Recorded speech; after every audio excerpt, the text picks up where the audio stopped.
오늘 하나님께서 주시는 말씀은 구약성경 에스겔서 16장 4절에서 8절까지 말씀입니다.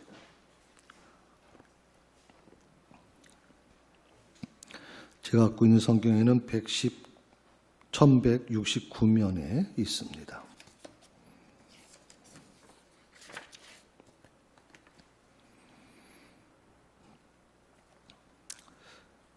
말씀을 다치셨으면 자리에 일어나셔서 하나님의 말씀을 들으시기 바랍니다. 내가 난 것을 말하건대 내가 날 때 내 배꼽줄을 자르지 아니하였고 너를 물로 씻어 정결하게 하지 아니하였고 내게 소금을 뿌리지 아니하였고 너를 강보로 싸지도 아니하였나니 아무도 너를 돌보아 이 중에 한 가지라도 내게 행하여 너를 불쌍히 여긴 자가 없었으므로 내가 나던 날에 내 몸이 천하게 여겨져 내가 들에 버려졌느니라.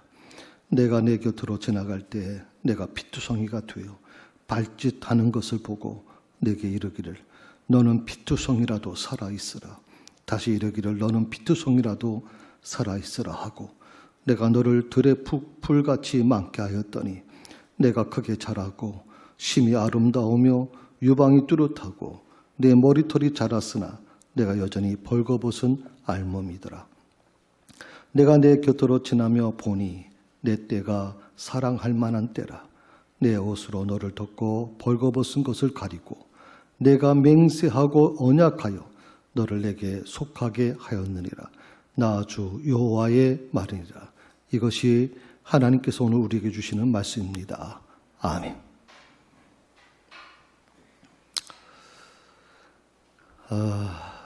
오늘 윤 권사님 참 오랜만에 현장 예배를 보고 싶으셔서 참석하고 싶으셔서 나오셨습니다.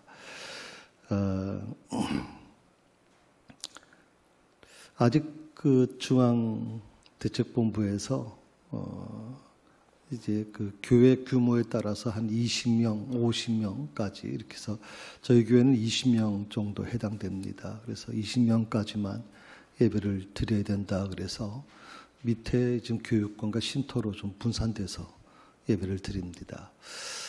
참 놀라운 거는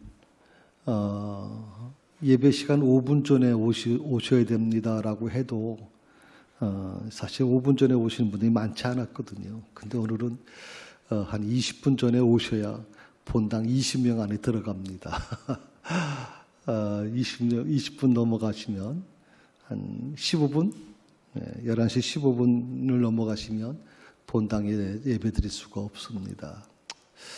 아무튼 여러분 좀 예배를 준비하시면서 좀 잘 우리가 예배를 드렸으면 좋겠습니다. 그래도 감사한 거는 예배를 드릴 수 있다는 게 감사합니다. 또 우리 교육부가 또 예배를 드립니다. 유소년, 청소년도 지금 예배를 드리고 있습니다. 모든 게 다 하나님의 은혜라고 생각합니다.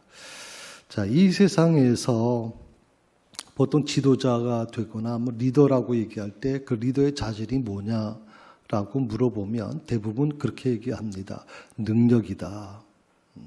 능력이 있어야 회사에서도 인정받고 능력이 있어야 직장에서도 인정받고 사업하시는 분들은 사업 거래처로부터 인정받는 것이다. 또 어떤 분들은 얘기합니다. 학벌이라고 얘기하는 분들이 있죠. 학벌이 좋아야 된다. 그래서 부모님들 중에 극성인 부모님들은 좀 파락군 같은 저 강남의 좋은 곳에 무리하게 이사 가는 것 이유도 바로 이 학벌 때문에 그런 것도 있죠. 그래서 아무튼 그런 부분들이 우리 삶에 지배되고 있습니다. 그런데 세상에서 말하는 리더의 자질이 아니라 성경에서 말하는 리더의 자질은 과연 뭘까 하는 겁니다. 뭐 세상에서 생각하는 그 자질과 성경에서 말하는 자질이 다 같을까? 그렇지는 않습니다. 성경은 리더의 자질을 가르쳐 능력이 있는 사람이다 그렇게 얘기하지 않습니다. 학벌이 높은 사람이다라고 얘기도 하지 않습니다. 또 뭐 용맹스럽고 또 지혜가 있는 사람이라고 얘기하지도 않습니다. 성경에서 말하고 있는 리더의 자질은 끝까지 견디는 자.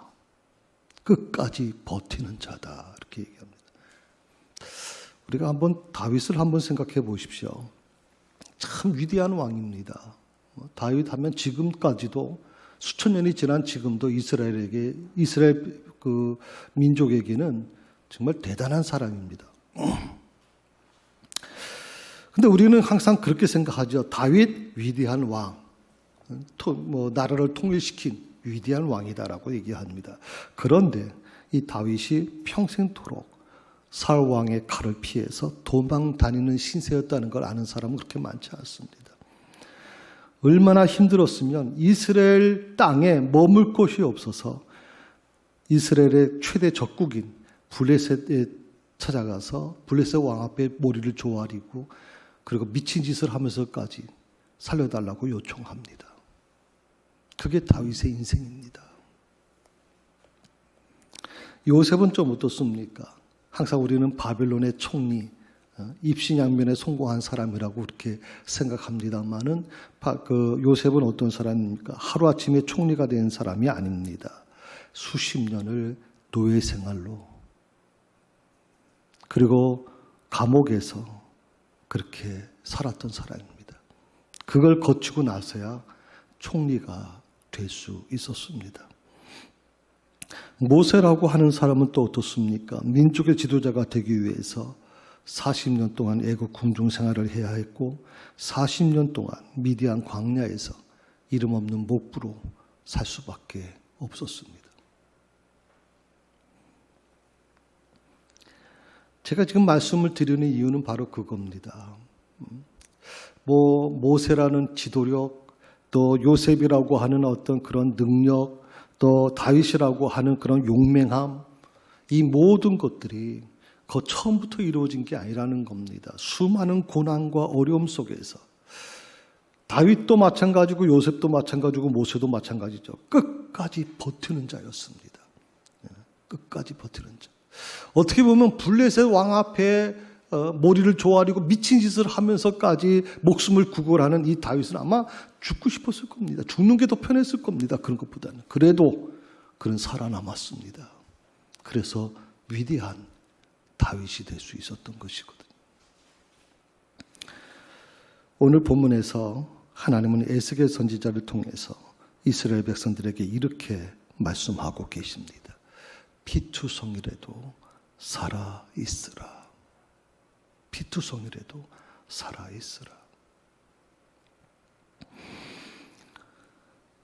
사실 오늘 본문의 말씀으로 설교를 하는 경우는 그렇게 많지 않은 것 같습니다. 왜냐하면 이 본문 말씀이 좀 평범한 말씀은 아니지 않습니까? 좀 여러분, 제가 이 말씀을 읽을 때 마음이 조금 선뜻했을 겁니다. 더욱이 이 말씀을 가지고 신방 때 사용한다는 건 굉장히 어려운 부분이 있겠죠.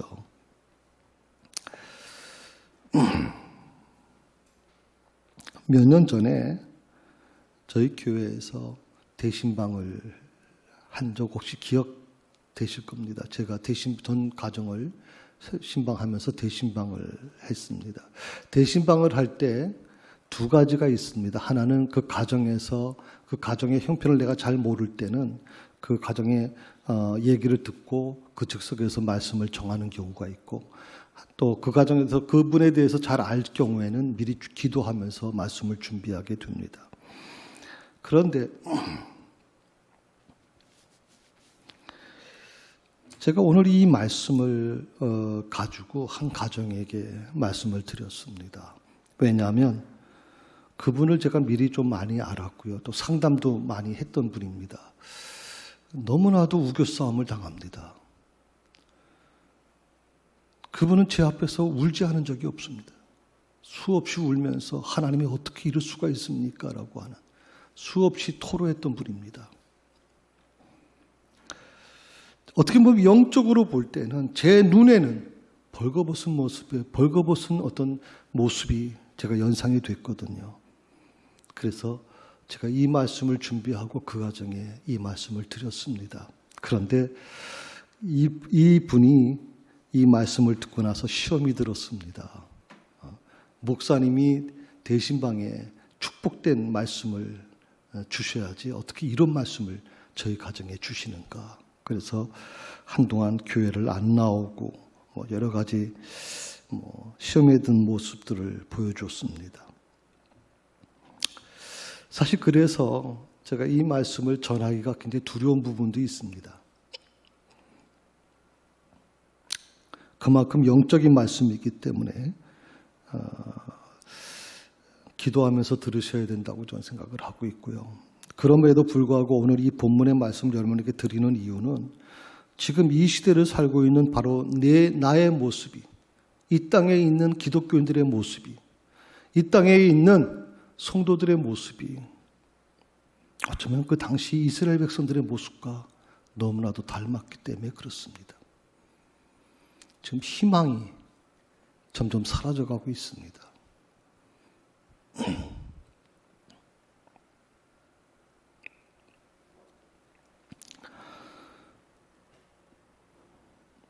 오늘 4절에서 5절 말씀을 한번 보시게 되면 당시 이스라엘 백성들의 모습이 어땠는가 하는 부분이 나옵니다. 4절 5절의 말씀 한번 같이 읽어봅시다.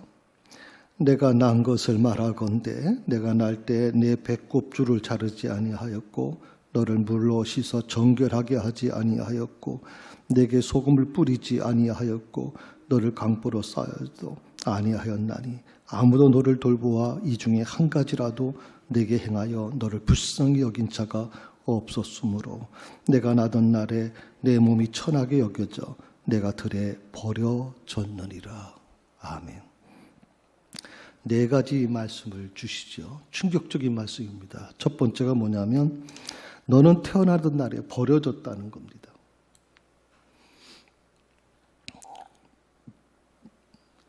오늘 말씀해 보면 내가 날 때 내 배꼽줄을 자르지 않았다. 사람이 태어나면 제일 먼저 하는 게 뭐냐면 배꼽줄을 자르는 겁니다. 근데 배꼽줄을 잘라줄 사람이 없는 겁니다. 너무나도 기가 막힐 수밖에 없죠. 태어날 때부터 버림을 받은 사람. 두 번째로 너를 아무도 돌보지 않았다는 겁니다. 너를 물로 씻어 정결하게 하지 아니하였고라고 그랬습니다. 아무도 돌봐주지 않은 겁니다. 아기가 태어나면 제일 먼저 하는 게 이 탯줄을 자르고 그 다음에 물로 씻어주는 겁니다. 정결하게 만들어주는 거거든요. 이런 걸 아무도 하지 않았다는 겁니다. 세 번째로 내게 소금을 뿌리지 아니하였다. 요즘에는 워낙 참 환경이 좋지 않습니까?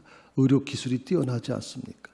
그러나 당시에는 정말 근동지방계 같은 경우는 더더욱 어려웠을 거라고 생각하거든요. 유일하게 할 수 있는 게 뭐냐면 바로 소금을, 태어난 아이에게 소금을 뿌려주는 겁니다. 소금이라는 것은 소독할 수 있고 병균으로부터 보호해 준다고 생각했기 때문에 소금을 뿌려주는 겁니다. 그런데 소금을 뿌리지 않았다는 겁니다. 이 아이는 세상에 병균으로부터 노출돼 버린 겁니다. 살아날 가능성이 거의 희박할 수밖에 없는 것입니다. 지금 이스라엘 민족의 모습이 바로 이런 모습이라는 겁니다. 네 번째로 뭐라고 그랬습니까? 너는 강보로 쌓이지도 않았고 불쌍히 여긴 자도 없었고 태어나던 날에 몸이 천하게 여겨져 들에 버려졌다 하는 겁니다. 태어날 때부터 이미 버림받은 자, 누구도 돌봐주지 않는 자, 언제 죽을지 모르는 절박함 속에 살아갈 수밖에 없는 자, 그게 바로 이스라엘 백성들이었다 하는 겁니다. 이게 그 당시만 있었던 것 같지는 않고요. 작년인가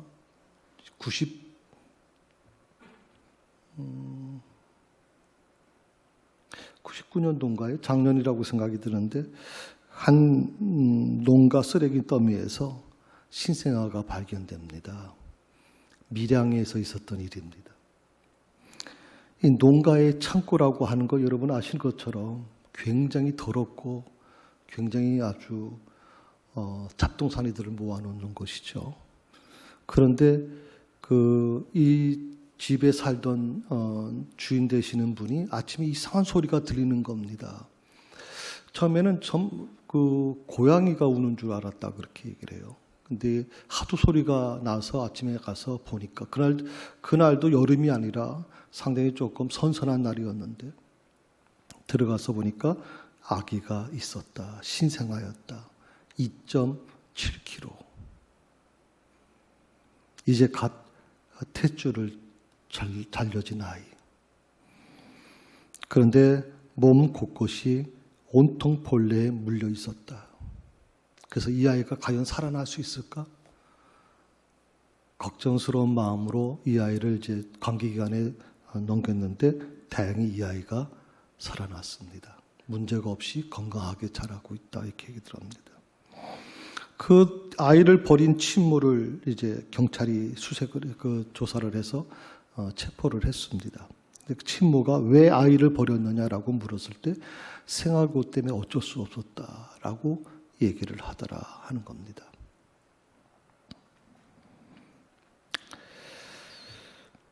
우리 주변을 한번 둘러보십시오. 곳곳에 피투성이가 된 영적인 아기들이 넘쳐나고 있습니다. 피투성이 상태로 버려진 겁니다. 누구도 돌봐주지 않는 참 기가 막힘을 경험하게 되는 겁니다. 영적 기가를 느끼고 있는 사람들, 어떻게 보면 예배를 드리고 싶어도 예배를 드릴 수 없는 현실. 저희는 작은 교회니까 좀 덜합니다만은 큰 교회 교인들 같은 경우에는 정말 교회에 오고 싶어도 나오지 못하게 합니다. 저도 저희 용천로에 중심 교회가 있습니다. 그 교회가 굉장히 큰 교회죠. 거기 무슨 회의가 있어서 가면 들어가는 입구서부터 얼마나 아주 힘든지. 하여튼 저희 같은 경우에는 물론 기록은 하지만 그래도 그렇게 심각한 문제는 아닌데 거기 한번 들어갔다 오려면 아주 쉽지 않습니다. 온통 그런 어려움이 있습니다. 피투성이로 버려진 영적인 아기들.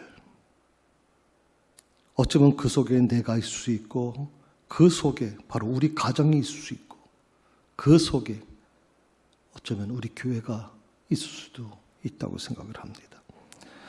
처음에는 저는 이 말씀이 잘 이해가 되지 않았습니다. 왜냐하면 하나님께서 함께 하시는 사람, 하나님께서 선민으로 선택한 민족, 이 민족이 왜 선택한 민족이 버려져야 되느냐? 그것도 피투성이 된 상태로 버림을 받아야 되느냐?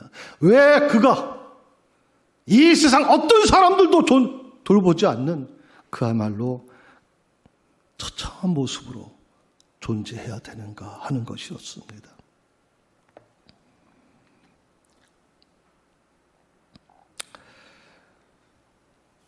우리는 늘 이런 생각을 합니다. 하나님 일을 하려고 하면 능력이 있어야 된다. 하나님 일을 하려고 하면 물질도 있어야 되고, 하나님 일을 하려고 하면 좀 사회적인 지위도 있어야 되고, 늘 이 항존직 선거할 때 보면 그 기준에 사람들이 맞춥니다. 그래도 이 정도는 돼야지라고 생각을 합니다. 그런데 성경은 그렇게 얘기하지 않습니다. 계속되는 이 영적 싸움에서 중요한 것은 능력도 아니고 물질도 아니다. 계속되는 이 영적 싸움에서 중요한 것은 도망가지 않고 그 자리에 있는 거다. 그 자리에 있는 거. 많은 사람들이 지금 이 코로나19라고 하는 핑계를 대고 교회를 떠나고 있습니다. 과거에는 가나안 교인이라고 해서 교회를 안 등한시하고 교회를 안 나오게 되면 굉장히 어려움이 있었습니다. 그리고 스스로 자기 자신이 뭔가 좀 자책감을 느끼고 있었습니다만 코로나19 시대가 되면서 그런 자책감 자체가 없어졌습니다. 당연한 거로 받아들이기 시작하는 겁니다. 영적 싸움에서 가장 중요한 것이 뭐냐면 내가 머무는 자리, 영적인 자리를 지켜내는 겁니다. 그게 중요한 겁니다. 아무리 능력이 많아도 영적으로 성숙하지 못한 사람들은 상처를 잘 받습니다. 또 영적 기복 상태가 굉장히 아주 빠르게 이어집니다. 이걸 뭐라고 표현하냐면 마치 영적으로 신앙적으로 홀로 뭐라 그럽니까? 예? 뭐라 그래요? 롤러코스터라고 그렇게 얘기합니까? 막 그 빠르게 달리는, 저는 그거 잘 못합니다. 아주 현기증이 좀 있어가지고 그거 잘 못하는데, 아주 그거 타는 사람들은 뭐 위아래로 막 솟구치지 않습니까?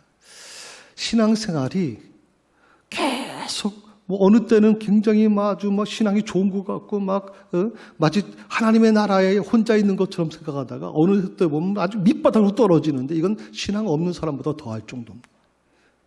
저는 진짜 무서운 게 바로 이런 신앙이라고 생각합니다. 이런 신앙을 대표적인 게 뭡니까? 기복신앙에 물들어 있는 사람들입니다. 기복신앙. 이런 성도들은 시련이 다가오면 금방 가라앉아 버립니다. 조금만 힘들어도 도망가 버립니다. 그래서 성경에는 능력 있는 사람보다는 끝까지 버티는 사람들, 끝까지 견디는 사람을 중요하게 생각하고 있는 겁니다. 오늘 6절의 말씀 한번 보십시오. 자, 같이 있습니다. 내가 내 곁으로 지날 때 내가 피투성이가 되어 발짓하는 것을 보고 내게 이르기를 너는 피투성이라도 살아있으라. 내가 이르기를 너는 피투성이라도 살아있으라 하고, 하나님은 이 피투성이가 되어서 발짓하는 이 갓난아기와 같은 이스라엘 백성들을 절대로 포기하지 않으시겠다는 겁니다. 그리고 그들을 돌보시고 그들을 키워 나가시겠다는 겁니다. 비록 지금은 피투성이가 되어 발짓하는 아기와 같은, 갓난 아기와 같은 처지지만 결코 하나님은 버리지 않겠다는 겁니다. 이걸 우리 자신에게 도입해보면 하나님은 피투성이가 되어서 발짓하는 이 갓난 아기와 같은 나를, 그리고 내 가정을, 그리고 우리 교회를 하나님은 절대로 포기하지 않으시겠다. 그리고 끝까지 돌봐주시겠다라고 하는 약속이 그 속에 담겨져 있습니다. 하나님은 우리가 잘못했을 때 심판하시는 분이 아닙니다. 돌이켜서 회개할 시간을 주시는 분입니다. 그 결과 어떻게 됩니까? 결국은 때로는 그 하나님의 심판을 받으면서 혼나기도 하고, 때로는 감당할 수 없는 이런 힘든 어려움을 겪기도 합니다. 그때 우리는 늘 생각을 하죠. 이번에 이 코로나19를 겪으면서 처음에는 대수롭지 않게 생각했습니다만, 시간이 지나면서 또 이것이 무슨 독감처럼 한 번에 끝나는 것이 아니라 계절을 타는 것도 아니고 계속 1년이 지났는데도 불구하고 계속 재확산이 되어가는 모습을 보면서 스스로 생각하는 겁니다. 아, 이게 하나님의 심판인가 지금? 하나님의 심판인가? 어떻게 보면 지금까지 우리 한국교회는 정신없이 성장해 왔습니다. 정말 믿음도 부족하고 여러 가지 부족하지만, 물론 우리가 그렇게 얘기하죠. 한국교회가 성장한 것이 새벽 기도가 있고 기도를 많이 하고 열정이 있기 때문에 다른 모든 나라에 있는 기독교인들이 부러워할 정도로 우리 한국교회는 그런 특징이 있다, 이렇게 얘기하는 분들이 있지만, 저는 하나님의 은혜라고 생각합니다. 여기까지 온 것이. 그런데 하나님께서 지금 검증하고 계시는 것 같아요. 한국교회 성도들을 지금 검증하고 계시는 것 같아요. 그 믿음을 다시 한번 검증하고 계시는 것 같아요. 우리가 그 금의 돈수를 알기 위해서는 저울에 올려놓는 것처럼 이제 우리를 그곳에 올려놓고 있는 것 같아요. 그리고 하나님이 원하시는 그 무게에 달하지 못했을 때 하나님은 그 심판을 우리에게 허락해 주시는 것 같아요. 그런데 한 가지 우리가 이 말씀을 통해서 다시 깨닫게 되는 것은, 하나님의 징계가 나를 벌 주려고 하는 것이 아니라 나를 치시려고 하는 게 아니다.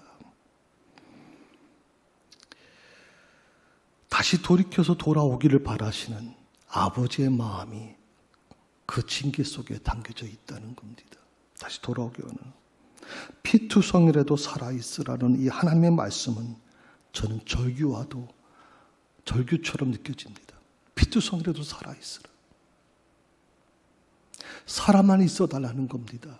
이 고난이, 이 시련이 너무 고통스럽고 정말 포기하고 싶을 때가 많이 있겠죠.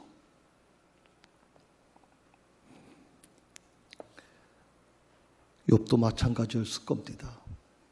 그 수많은 고난을 겪으면서 그것도 한 번도 아니고 계속적으로 우겨 싸움을 당하는 그 고난이 올 때마다 욥은 오히려 죽는 게 더 편했을 겁니다. 다윗도 마찬가지일 겁니다. 블레셋 왕 앞에 가서 무릎 꿇고 살려달라고 애원하며 미친 짓을 하기보다는 그냥 죽는 게 편했을 겁니다. 그런데 그들은 그렇게 하지 않았습니다. 끝까지 살아남았습니다. 오늘 주님께서 우리에게 원하시는 게 바로 그겁니다. 살아있으라고 하는 겁니다. 피투성이라도 살아있으라.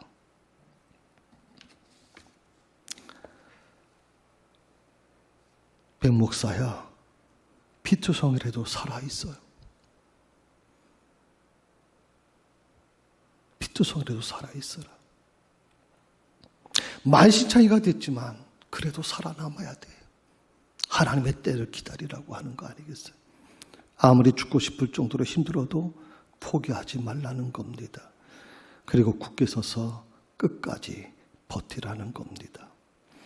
오늘 8절의 말씀에 보게 되면 다시 희망적인 메시지를 주님이 주십니다. 8절의 말씀 한번 같이 읽어봅니다. 내가 내 곁으로 지나며 보니 내 때가 사랑을 할 만한 때라. 내 옷으로 너를 덮어 벌거벗은 것을 가리고 내게 맹세하고 언약하여 너를 내게 속하게 하였느니라. 아멘. 내가 내 곁으로 지나며 보니, 우리 주님께서 내 곁을 지나가신다는 거예요. 그리고 내 곁에 다가오신다는 겁니다. 특별히 이 본이라고 하는, 내 곁으로 지나며 본이라고 그러죠. 본다라고 하는 뜻이에요. 우리 하나님께서 지금은 우리 눈에 보이지 아니하지만 나를 보고 계시다는 겁니다. 내 처지를 보고 계시고 내가 지금 어떤 환경에 있는지, 내가 피투성이가 돼서 지금 발짓하는 모습을 지금 하나님께서 보고 계시다는 겁니다.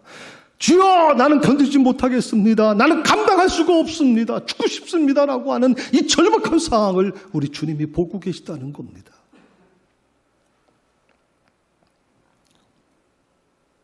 주님이 내 곁에 오셔서 나를 볼 때 어떤 일이 일어날까요? 첫 번째 이렇게 얘기합니다. 내 때가 사랑할 만한 때라 그랬어요. 내 때가 사랑할 만한 때라.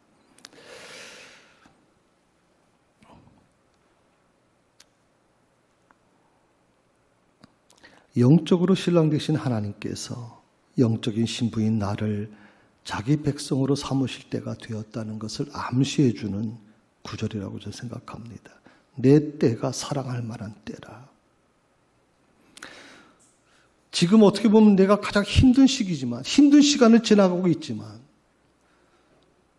어떻게 보면 가게 문을 닫으면서 그 앞에서 펑펑 우는 사람들이 있고, 직장에서 쫓겨나서 힘들어하는 분들이 있고, 제가 어저께 또 오늘 아침에 그 말씀을 들었습니다. 직장에서 교회 나간다는 그 사실을 알고 나서 교회 나가지 말라는 경고를 했다는 얘기를 듣고 나서 지금 너무나도 고통스러워했다는 얘기를 하고 있다는 얘기를 들었습니다. 이 대한민국 땅에서 어떻게 이런 일들이 좀 일어나고 있는가 대체 하는 것이죠. 그러나 분명한 것은 하나님의 때가 됐다. 사랑할 만한 때라고 얘기하고 있습니다. 때. 구원의 때가 됐다고 믿습니다. 두 번째로 내 옷으로 너를 덮어 벌거벗은 것을 가리겠다 그랬습니다. 룻기 3장 15절에 보시게 되면 그 보아스가 룻에게 겉옷을 이제 벗어주는 게 나옵니다. 자기의 겉옷을 벗어서 룻에게 룻을 덮어주죠. 이 근동지방에서 겉옷을 벗어준다는 것이 무슨 의미를 갖고 있느냐. 우린 이 아시아권에서는 잘 이해가 잘 안 되는 부분입니다. 그런데 이 근동지방에 있는 사람들의 입는 겉옷은 그냥 겉옷이 아닙니다. 이 온도차가 뭐 20도, 30도 이상 차이 나는 곳에서 겉옷은 자기 생명을 지켜주는 아주 중요한 겁니다. 자기를 지켜주는 그 추위 속에 자기를 지켜주는 옷을 벗어서 여자에게 덮어줬다는 것은 내가 당신을 내 생명과 같이 지키겠다는 뜻이 되고 이것은 곧 내가 당신과 결혼하고 싶다는 고백이 되는 겁니다. 주님이 자신의 피 묻은 옷으로 벌거벗은 나를 덮어주십니다. 부끄러움을 감춰주십니다. 나는 내 자신이 참으로 부끄러울 수밖에 없습니다. 지금 벌거벗겨지고 버림받고 부모에게 버림받아서 탯줄도 끊지 못한 채 그리고 정말 정결시 그 네 가지 중에 한 가지도 이루지 못한 철저히 버림받은 나. 그런데 우리 하나님께서 주님께서 자신의 피 묻은 옷으로 벌거벗은 나를 덮어주시며 부끄러움을 감춰주시고 그래서 저는 다시 살아날 수 있는 거거든요. 이런 말이 있습니다. 날씨는 날짜를 이기지 못한다. 지난 여름을 한번 생각해 보십시오. 습도가 높고 참 힘들었지 않습니까? 이 여름 언제 갈까 걱정을 했는데 어느 순간인가 놀랍게도 가을로 바뀌게 되죠. 아무리 무더위가 극성을 부려도 곧 지나간다는 뜻입니다. 저는 이것을 이렇게 바꿔봤습니다. 시련은 시간을 이기지 못한다. 시련은 시간을 이기지 못한다. 지금은 너무 감당할 수가 없어서 다 포기하고 싶지만 그러나 시간이 지나면서 이 문제는 해결될 수 있다는 희망을 우리에게 얘기해 줍니다. 성도 여러분, 코로나19로 인해서 많은 사람들이 힘들어합니다. 직장 다니시는 분도 힘들고 더욱이 하나님을 알지 못하는 사람들도 힘들다 그러는데 더욱이 하나님을 믿는 사람들은 얼마나 더 힘들겠습니까? 그래도 유일하게 우리가 갖고 있는 게 기도와 예배 아닙니까? 그래도 예배를 통해서 힘을 얻고 다시 용기를 얻고 한 주간을 살았는데 예배를 드릴 수 없다는 것이 너무나도 고통스러울 수밖에 없는 것이죠. 이렇게 힘들어하는 사람들 중에는 믿음이 좋은 기독교인들도 많이 있을 것이고 그 중에는 바로 새사랑교회 성도들도 포함되어 있을 거라고 생각합니다. 이 시련의 시간들을 어떻게 싸워 나갈 것인가. 오늘 제가 여러분에게 말씀드린 것처럼 이 시련은 시간을 결코 이기지 못할 것이다. 하나님의 때가 되면 하나님께서 이 시련을 내게서 물리쳐 주실 것이다. 내가 만난 이 시련들은 금방 지나갈 것이다. 왜? 주님은 피투성이가 된 나를 반드시 살리실 것이고 내 가정을 살려주실 것이고 그리고 한국교회를 다시 살려주실 거라고 저는 믿습니다. 오늘 여러분에게 한 청년의 고백을 좀 인터넷에서 제가 찾은 거지만 한 청년의 고백을 여러분에게 좀 보여드리겠습니다. 30살에 된 한 젊은 여자 청년의 고백이고 간증입니다. 부영의 고백이라고 하는 부영이라는 이름이 아니고 가명이라고 하는 가명인데 한번 여러분 들으시면 좋겠습니다. 제가 17살 되던 해 아빠가 가출하며 큰 돈을 요구하자 저의 주도하에 저와 엄마, 여동생이 집을 나갔고 그 과정 가운데 아빠가 자살하시는 사건이 일어났습니다. 미워하고 증오하던 그 한 사람만 없으면 내 인생이 행복해질 줄 알았는데 전혀 아니었습니다. 6년의 시간 동안 혹시 아빠가 저주 담긴 내 일기장을 보고 자살을 결심하게 된 건 아닐까 하는 죄책감에 눌려 살았고 아빠를 자살로 몰고 간 죗값을 치르는 인생을 살아야 한다고 자책하며 저 또한 인생의 결말을 자살로 생각하며 살았습니다. 2011년 친구의 전도로 교회에 오게 되었습니다. 그런데 성경 말씀을 통해서 피투성이로 살아온 저에게 그저 살아만 있으라고 말씀해 주시고, 사울은 자살하였지만 하나님은 그의 시체를 거두시고 그의 자손을 버리지 아니하시고 그 가문에서 사도 바울이 나왔다고 말씀해 주셨습니다. 하나님께서 예수 믿는 사람 하나 없는 우리 가문에 뚫고 들어오시기 위해 너무나 힘든 사건을 겪게 하셨지만 그 상처를 회복시키시며 나와 남은 가족들을 온전히 책임지실 것을 알게 되었습니다. 나를 지독하게 끝까지 사랑하시는 주님을 또 잊을지도 모르지만 그럼 또 가만 안 두시고 기억나게 하시겠죠. 난 하나님의 소중한 딸이니까. 하나님, 사망의 초청에서 저를 살려주신 것처럼 우리 청년들의 생명을 지켜주세요. 죽어야 할 수많은 이유가 아니라 살아야 할 단 하나의 이유를 깨닫도록 도와주세요. 예수님의 이름으로 기도드립니다. 아멘. 이 여자 청년의 30살 되는 이 여자 청년의 이 간증과 고백 속에서 정말 피투성이라도 자기를 그렇게 표현했어요. 피투성이가 된 내 모습. 그 속에서 본인 스스로도 자살을 하고 싶었다. 그 죄책감을 이기지 못했다 하는 것이거든요.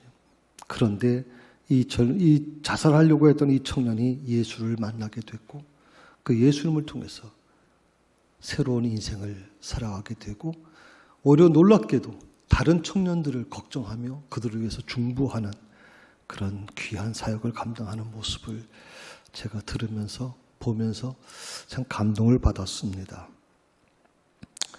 혹시 여러분 중에서 삶의 시련 가운데 있는 분들이 계십니까? 어떤 분들은 건강의 시련, 어떤 분들은 물질의 시련, 어떤 분들은 삶의 희망이 보이지 않는 그런 절박함 속에서 있는 분들이 있을 겁니다. 제가 여러분에게 말씀을 드리고 싶은 것은 포기하지 말고 끝까지 견뎌달라는 겁니다. 피투성이가 된 모습, 피투성이가 된 모습, 그렇지만 끝까지 견뎌달라는 겁니다. 다시 힘을 내시고 믿음의 끈을 다시 동여맸으면 좋겠습니다. 주님이 오늘 절망 중에 있는 성도들에게 명령하십니다. 제발 피투성이라도 살아만 있어다오. 제발 피투성이라도 살아만 있어다오. 기도하십시다. 하나님, 힘든 하루하루의 싸움에서 저희들이 도망가지 않게 하시고 그 절망의 자리, 피투성이의 자리에서 끝까지 버텨내게 하여 주옵소서. 힘들고 정말 하나님 포기하고 싶은 그 마음 속에서 오히려 기도하며 다시 일어나 도전하게 하옵소서. 제 안에 더 제 옆에는 하나님이 계십니다. 주님을 의지하며 오늘도 한 걸음 한 걸음 내딛으며 앞을 향해 나아가겠습니다. 신실하게 저의 자리를 끝까지 지키게 하여 주옵소서. 예수님의 이름으로 기도드립니다. 아멘.